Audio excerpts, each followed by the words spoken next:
La foi. Un mot simple, mais qui cache une réalité incroyablement complexe. Pour certains, c'est un saut dans l'inconnu. Pour d'autres, c'est au contraire une certitude, la chose la plus solide qui soit. Alors est-ce qu'un sentiment, une décision, peut-être un peu de tout ça à la fois? C'est ce qu'on va essayer de démêler ensemble. Pour commencer, il faut bien sûr poser la question fondamentale, celle qui semble la plus simple, mais qui est en réalité la plus profonde. Au fond, qu'est-ce que c'est, la foi? On trouve une des définitions les plus célèbres dans la Bible. Et elle est vraiment intéressante parce qu'elle ne parle pas d'un simple espoir un peu vague. Non, elle parle d'une ferme assurance, d'une conviction presque palpable de choses qui ne sont pas encore visibles. C'est tout le paradoxe de la foi qui est déjà là, dans cette phrase. Mais ce qui est fascinant, c'est que cette définition n'est qu'un point de départ. En fait, si on regarde de plus près les textes bibliques, on se rend compte que l'idée même de la foi n'a cessé d'évoluer. On voit une vraie bascule. Dans l'Ancien Testament, la foi, c'est d'abord une histoire de groupe, un acte collectif. C'est la fidélité de tout un peuple à une alliance avec Dieu. C'est une affaire de communauté.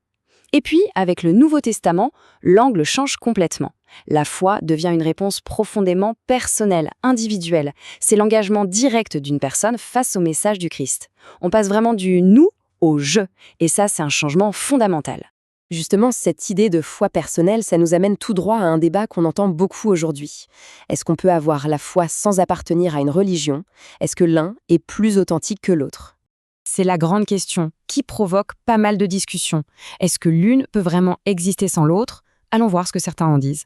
Alors voilà un point de vue très répandu qu'on retrouve par exemple sur des forums en ligne. Ça résume bien une idée forte de notre époque. La foi, ce serait une expérience intime, une relation directe, tandis que la religion, ce ne serait qu'une structure, une organisation mise en place par les humains.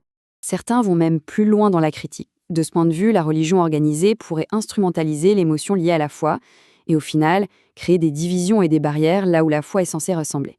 D'accord, mais alors si la foi n'est ni une institution, ni juste une émotion, qu'est-ce que c'est? Eh bien, cette autre perspective apporte une réponse très forte. La foi, c'est avant tout une action. Ce n'est pas seulement croire, c'est agir en accord avec cette croyance.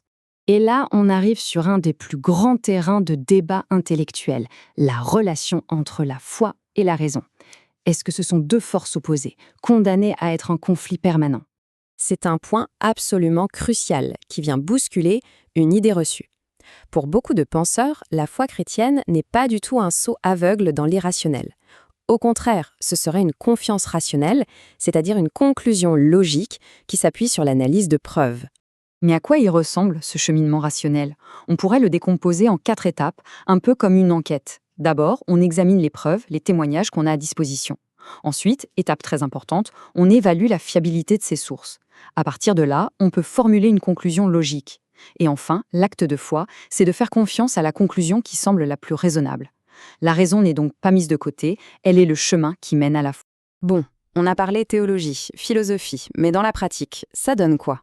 Quittons un peu la théorie pour regarder l'impact très concret de la foi dans nos sociétés aujourd'hui. Les sociologues observent un phénomène vraiment passionnant qu'ils appellent « croire sans appartenir ». C'est-à-dire que de plus en plus de gens s'éloignent des institutions religieuses traditionnelles, mais pas forcément de la foi elle-même. La spiritualité devient une démarche plus personnelle, qui se vit en dehors des murs d'une église ou d'un temple. Mais attention, ça ne veut pas dire que la foi devient quelque chose de solitaire. Au contraire, dans nos grandes villes multiculturelles, elle est souvent un puissant lien social. Elle offre une communauté, un réseau d'entraide, et elle permet de préserver une identité, une culture, notamment pour les populations issues de l'immigration. 120 millions d'euros. Non, ce n'est pas le budget d'une multinationale. Ce chiffre représente l'impact très concret et mesurable de la foi en action, et ce, dans une seule ville européenne. Voilà de quoi il s'agit. Une étude menée à Rotterdam a calculé que tout le travail social réalisé par les églises de la ville, l'aide aux sans-abri, le soutien aux personnes âgées et bien d'autres choses, ça représente une économie de 120 millions d'euros par an pour la municipalité. C'est la preuve que la foi, quand elle se traduit en action, a une valeur sociale et économique énorme. On a donc exploré la foi sous plein d'angles différents, théologique, personnel, rationnel et même social. Il est temps de rassembler un peu toutes les pièces du puzzle. On voit bien que la foi, c'est un concept beaucoup plus riche et complexe qu'on ne l'imagine au premier abord.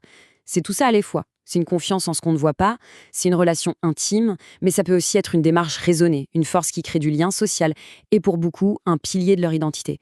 Au final, il y a peut-être cette citation qui résume le mieux l'essentiel. Ce qui compte, ce n'est pas une foi passive, c'est une foi agissante par l'amour. Autrement dit, la preuve ultime de la croyance, c'est l'action tournée vers les autres. Ce qui nous laisse avec une toute dernière question, et pas des moindres. Si la foi n'est pas seulement ce qu'on croit, mais ce qu'on fait, alors la question reste ouverte. Quelle forme cette action doit-elle prendre dans nos vies et dans le monde qui nous entoure ?